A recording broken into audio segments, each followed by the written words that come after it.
బీజేపీలో నెక్స్ట్ ఉపరాష్ట్రపతి ఎవరు? సో ఆర్ఎస్ఎస్ నుంచి అధ్యక్షుడిగా ఎవరినైనా తీసుకునే అవకాశం ఉందా అనే విషయాలు అయితే తెలుసుకుందాం. దీని గురించి అయితే మాట్లాడేందుకు ప్రస్తుతం మనతో పాటు సీనియర్ జర్నలిస్ట్ సిఎస్ రావు గారు ఉన్నారు. నమస్తే అండి. సరే, ఈ ఉపరాష్ట్రపతి అసలు ఎవరు కాబోతున్నారు? చాలామంది చాలా రకాలుగా అయితే మాట్లాడుతున్నారు కాబట్టి, అదేవిధంగా ఆర్ఎస్ఎస్ నుంచి ఎవరిని తీసుకోబోతున్నారు? అధ్యక్షుడిగా తీసుకుంటున్నారా, లేకపోతే ఆర్ఎస్ఎస్ నుంచి బీజేపీ అసలు ఏం నిర్ణయించుకుంటుంది? ఇప్పుడు ఉపరాష్ట్రపతి అభ్యర్థి నామినేషన్ వేయాలి, 21 లోపల వేసేయాలి. షెడ్యూల్ ప్రకారం, నోటిఫికేషన్ ప్రకారం వేసేయాలి. అంటే 21 అంటే ఇంక 2 రోజులు ఉంది. ఇవాళ చంద్రబాబు నాయుడు గారు అర్జెంటుగా ఢిల్లీ వెళ్తున్నారు. ఈరోజు బీజేపీ పార్లమెంటరీ పార్టీ సమావేశం జరగబోతుంది. ఈరోజు రాత్రి అభ్యర్థిని ఎంపిక చేసుకునే అవకాశం ఉంది. అంటే మరికొన్ని గంటల్లో అభ్యర్థిని బీజేపీ పార్లమెంట్లో టెంటేటివ్గా చర్చించుకునే అవకాశం ఉంది. మండే రోజున, అంటే సోమవారం రోజున, అంటే తెల్లారితే మరికొన్ని గంటల్లో ఎన్డీఏ సమావేశం జరగబోతుంది. ఎన్డీఏ భాగస్వామ్య పక్షాల సమావేశం జరగబోతుంది. ఈ సమావేశాల్లో ఉపరాష్ట్రపతి అభ్యర్థిని ప్రకటించే అవకాశం ఉంది. ఆ సమావేశాల్లో పాల్గొనడానికి చంద్రబాబు నాయుడు గారు వెళ్తున్నారు. రేపు ఆయన ఎన్డీఏ భాగస్వామ్య పక్షాల సమావేశంలో పాల్గొనబోతున్నారు. నరేంద్ర మోడీ గారి ఆధ్వర్యంలో ఎన్డీఏ భాగస్వామ్య పక్షాల సమావేశం జరగబోతుంది ఢిల్లీలో. దాంట్లో ఆయన పార్టిసిపేట్ చేయబోతున్నారు. రేపు మధ్యాహ్నానికి ఉపరాష్ట్రపతి అభ్యర్థి ఎవరు అనేది మనకి క్లారిటీ వచ్చే అవకాశం ఉంది. ఎల్లుండి నామినేషన్ వేయబోతున్నారు. ఇది టెంటేటివ్గా చంద్రబాబు నాయుడు గారు ఢిల్లీ వెళ్తున్నటువంటి సందర్భంగా వచ్చినటువంటి ఒక షెడ్యూల్. అయితే ఇంతకీ ఎవరిని ఉపరాష్ట్రపతిగా ఎంపిక చేసుకునేటువంటి అవకాశం ఉంది అనేటువంటి ఒక చర్చ గత కొన్ని రోజుల నుంచి జరుగుతుంది.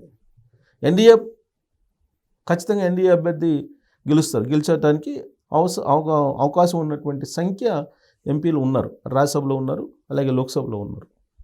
కాబట్టి ఎన్డీఏ పక్షాలు ఏ అభ్యర్థిని ఎంపిక చేస్తే ఆ అభ్యర్థి ఉపరాష్ట్రపతి అయ్యే అవకాశం ఉంది. ధన్ఖడ్ గారు ఆయన రాజీనామా చేసినటువంటి క్రమంలో వచ్చినటువంటి ఎన్నికలు ఇవి. ఈ ఉపరాష్ట్రపతికి సంబంధించినటువంటి ఎంపిక విషయంలో ఈ మధ్యకాలంలో నరేంద్ర మోడీ గారిని వెంకయ్యనాయుడు గారు కలిశారనేది ఒక న్యూస్ వచ్చింది. ఓకే. అలాగే బీజేపీ జాతీయ అధ్యక్షుడి ఎంపిక కూడా సేమ్ అదే సమావేశంలో జరిగే అవకాశం ఉంది అనేది. ఎప్పుడు బీజేపీ పార్లమెంటరీ బోర్డు సమావేశం జరుగుతుంది కాబట్టి మరికొన్ని గంటల్లో దాంట్లోనే బీజేపీ జాతీయ అధ్యక్షుడికి సంబంధించినటువంటి పేరు కూడా బయటకు వచ్చే అవకాశం ఉందని చెప్పి తెలుస్తుంది. అంటే 2 కీలకమైనటువంటి పదవులకు సంబంధించిన ఎంపిక జరగబోతుంది ఢిల్లీలో మరికొన్ని గంటల వ్యవధిలో. దీంట్లో చంద్రబాబు నాయుడు గారి యొక్క భాగస్వామ్యం ఉపరాష్ట్రపతి ఎంపిక విషయంలో మాత్రమే ఉంటుంది. బీజేపీ జాతీయ అధ్యక్షుడు ఎవరు అనేది అది ఆ పార్టీ యొక్క ఇష్టం. అయితే ఇక్కడ పొలిటికల్ ఈక్వేషన్ ఏంటంటే, ఉపరాష్ట్రపతి కనుక ఉత్తర భారతదేశానికి ఇస్తే దక్షిణ భారతదేశానికి జాతీయ అధ్యక్ష పదవిని ఇవ్వాలి, బీజేపీ జాతీయ అధ్యక్ష పదవిని. లేదు, దక్షిణ భారతదేశానికి ఉపరాష్ట్రపతి పదవిని కనుక ఇస్తే అప్పుడు ఉత్తర భారతదేశానికి సంబంధించినటువంటి వాళ్ళకి బీజేపీ జాతీయ అధ్యక్ష పదవిని ఇచ్చే అవకాశం ఉంది. అయితే ఇక్కడ ఉపరాష్ట్రపతిగా ఉత్తర భారతదేశానికి సంబంధించినటువంటి వాళ్ళనే ఎంపిక చేసే అవకాశం ఉంది అని చెప్పి మనం భావించడానికి అవకాశం ఉంది. ఎందుకు అని అంటే, ఎన్డీఏ భాగస్వామ్య పక్షాల సమావేశానికంటే ముందే బీజేపీ పార్లమెంటరీ పార్టీ సమావేశం అవుతుంది. అంటే ఆదివారం నైట్కి, సోమవారం ఎన్డీఏ పక్షాల సమావేశం.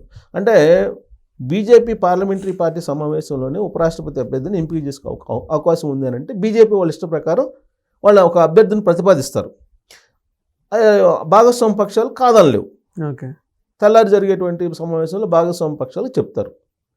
సో కాబట్టి ఒకవేళ బీజేపీ పార్లమెంటరీ బోర్డు సమావేశం జరుగుతుంది కాబట్టి ఉపరాష్ట్రపతిని ఉత్తర భారతదేశానికి తీసుకునే అవకాశం ఉంది. ఎందుకు అని అంటే, రాబోయేటువంటి రోజుల్లో రాజ్యసభలో మరింత బలం పుంజుకునే అవకాశం ఉంది బీజేపీ. ఒకవేళ నెక్స్ట్ రాబోయేటువంటి ఎన్నికల్లో ఎన్డీఏ కాకుండా ఒకవేళ ఇండియా కూటమి వచ్చినప్పటికీ రాజ్యసభలో ప్రతి బిల్లును అడ్డుకోవచ్చు. అందుకే ఉపరాష్ట్రపతిగా పక్కా బీజేపీ డిఎన్ఏ ఉన్నటువంటి వాళ్ళనే ఎంపిక చేసుకునేదానికి అవకాశాలు ఉన్నాయి. ఆ కోణం నుంచి చూస్తే కనుక ఉపరాష్ట్రపతి అభ్యర్థుల పేర్లు ఎవరెవరు ఉన్నారు? శివరాజ్ సింగ్ చౌహాన్ గారు ఉన్నారు, అలాగే రాజ్నాథ్ సింగ్ గారు ఉన్నారు, నడ్డా గారు ఉన్నారు. ఇలాంటి పేర్లన్నీ వినిపిస్తూ ఉన్నాయి మనకి. ప్రస్తుతం బీజేపీ జాతీయ అధ్యక్షుడిగా నడ్డా గారు ఉన్నారు. ఆయన టెన్యూర్ అయిపోయింది, ఆయన మార్చాలి. సో ఆయనకి ఏమైనా ఉపరాష్ట్రపతి అభ్యర్థి అవకాశం వస్తుందా, ఉపరాష్ట్రపతి అవకాశం వస్తుందా అనేది ఉంది. వీళ్ళందరూ కాకుండా అనూహ్యంగా ఒకవేళ ఈక్వేషన్ మార్చుకుని దక్షిణ భారతదేశానికి ఇవ్వాలనుకున్నారు అనుకోండి, అప్పుడు ఈక్వేషన్ మారుతుంది. యాక్చువల్గా దక్షిణ భారతదేశానికి ఇవ్వాలనుకుంటే ఎన్డీఏ పక్షాల భాగస్వామ్యంతో చర్చలు జరుపుతారు ముందు, తర్వాత బీజేపీ పార్లమెంట్లో సమావేశం జరుపుతారు. బీజేపీ పార్లమెంట్ సమావేశం తర్వాత జరుగుతుంది. కానీ ఇక్కడ ఈ ఫస్ట్ ఇది జరుగుతుంది, తర్వాత ఇది జరుగుతుంది. కాబట్టి ఉత్తర భారతదేశానికి ఉపరాష్ట్రపతి తీసుకునే అవకాశం ఉంది. మరి దక్షిణ భారతదేశానికి బీజేపీ జాతీయ అధ్యక్ష పదవి ఎవరికి ఇవ్వాలి, ఎవరికి వచ్చే అవకాశం ఉంది అనే దాని మీద ఇప్పుడు చర్చ జరుగుతుంది. ఆ క్రమంలో ఆర్ఎస్ఎస్కి బాగా దగ్గరగా ఉన్నటువంటి పేరు వినిపిస్తుంది, ఒక అతని పేరు. నేను కొన్ని క్లూస్ చెప్తాను, అతని పేరు చెప్పకుండా చూసేటువంటి వాళ్ళకి ఐడెంటిఫై చేయొచ్చు. తూర్పుగోదావరి జిల్లా అమలాపురం సంబంధించినటువంటి ఒక ఆర్ఎస్ఎస్ సంబంధించిన ప్రచారకు, అలాగే బీజేపీ ప్రధాన కార్యదర్శిగా కూడా చేసినటువంటి వ్యక్తి, లీడరు. ఆయన ఈశాన్య రాష్ట్రాల్లో బీజేపీని బలోపేతం చేయడంలో కీలక పాత్రను పోషించారు. ఆర్ఎస్ఎస్కి పక్కాగా నమ్మకంగా ఉన్నటువంటి లీడర్ అతను. సో ఆయన్ని బీజేపీ జాతీయ అధ్యక్షుని చేసే అవకాశం ఉంది. ఎందుకంటే ఆర్ఎస్ఎస్ హోల్డ్ నుంచి పార్టీ పోతుంది అనేటువంటి భావన ఈ మధ్యకాలంలో ఆర్ఎస్ఎస్ కొంచెం ఆందోళన వ్యక్తం చేసినటువంటి పరిస్థితులు ఉన్నాయని ఢిల్లీలో చర్చ జరుగుతుంది.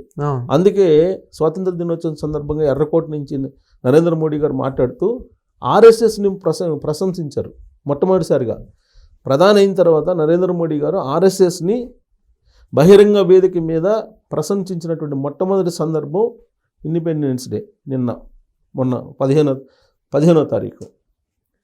సో ఆర్ఎస్ఎస్ని ఎందుకు ప్రశంసించారు అనే దాని మీద కూడా ఇప్పుడు చర్చ జరుగుతుంది. ఎందుకు 75 సంవత్సరాలు నిండిపోతాయి కాబట్టి, నైతికంగా దిగిపోవాల్సి వస్తుంది కాబట్టి ఆర్ఎస్ఎస్ని మంచి చేసుకునే దానికి ఆ విధంగా ప్రసంగించారు అనేది ఒక వర్షన్. ఓకే. రెండో వర్షన్ ఏంటి, ఆర్ఎస్ఎస్ నేను మించిపోలేదు, ఆర్ఎస్ఎస్ కనుసన్నల్లోనే నేను ఉన్నానని చెప్పుకునేదానికి ఆ విధంగా ప్రసంగించారనేది కూడా ఉంది.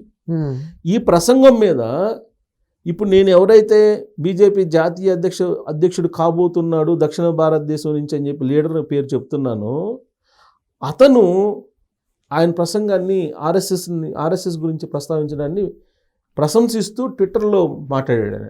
ఓకే. ఆర్ఎస్ఎస్కి నరేంద్ర మోడీ గారికి మధ్య గ్యాప్ ఉందనేది ఈ మధ్యకాలంలో బాగా వినిపిస్తుంది. ఆ గ్యాప్ను పూడ్చాలి అని అంటే కనుక పార్టీ ఆర్ఎస్ఎస్ హోల్డ్లోనే ఉందని భావించాలి ఆర్ఎస్ఎస్. ఆ భావన రావాలి అని అంటే ఆర్ఎస్ఎస్ నుంచి వచ్చినటువంటి లీడర్కి అప్పచెప్పాలి. అందుకే ఆయన 80 నుంచి ఆయన ఆర్ఎస్ఎస్లో పనిచేశారు. 2014లో బీజేపీ కీలకమైన బాధ్యతలు స్వీకరిస్తూ ఆయన ప్రధాన కార్యదర్శిగా పనిచేశారు. ఈశాన్య రాష్ట్రాల్లో పనిచేశారు. తర్వాత అంతర్జాతీయ ఇష్యూల మీద కూడా బాగా అవగాహన ఉన్నటువంటి లీడర్ ఆయన. సో ఆయనకి ఆంధ్రప్రదేశ్కి సంబంధించినటువంటి లీడర్ ఆయనకి బీజేపీ జాతీయ అధ్యక్ష బాధ్యతలు అప్పచెప్పేట అవకాశం ఉంది. వెంకయ్యనాయుడు గారి తర్వాత ఆంధ్రప్రదేశ్కి మళ్ళా బీజేపీ జాతీయ అధ్యక్ష బాధ్యతలు రాబోతున్నాయి అనేది కూడా వినిపిస్తుంది. అంటే ఒకవైపు ఉపరాష్ట్రపతి ఎంపిక సంబంధించి ఉత్తర భారతదేశానికి సంబంధించిన లీడర్ని తీసుకునే అవకాశం ఉంది బీజేపీలో వాళ్ళని. ఇంకొక వైపు ఏమో దక్షిణ భారతదేశానికి బీజేపీ జాతీయ అధ్యక్ష పగ్గాలు అప్పచెప్పేటువంటి అవకాశం ఉంది. అందుకే చంద్రబాబు నాయుడు గారిని ఢిల్లీకి ఆహ్వానించారు ఢిల్లీ బీజేపీ పెద్దలు అని చెప్పి తెలుస్తుంది. సో మరి కొన్ని గంటల్లోనే మనకి బీజేపీ జాతీయ అధ్యక్షుడు ఎవరు, ఉపరాష్ట్రపతి ఎవరు అనేది తెలియబోతుంది. దాంట్లో కీ రోలు చంద్రబాబు నాయుడు గారు పోషించబోతున్నారు. Thank you sir.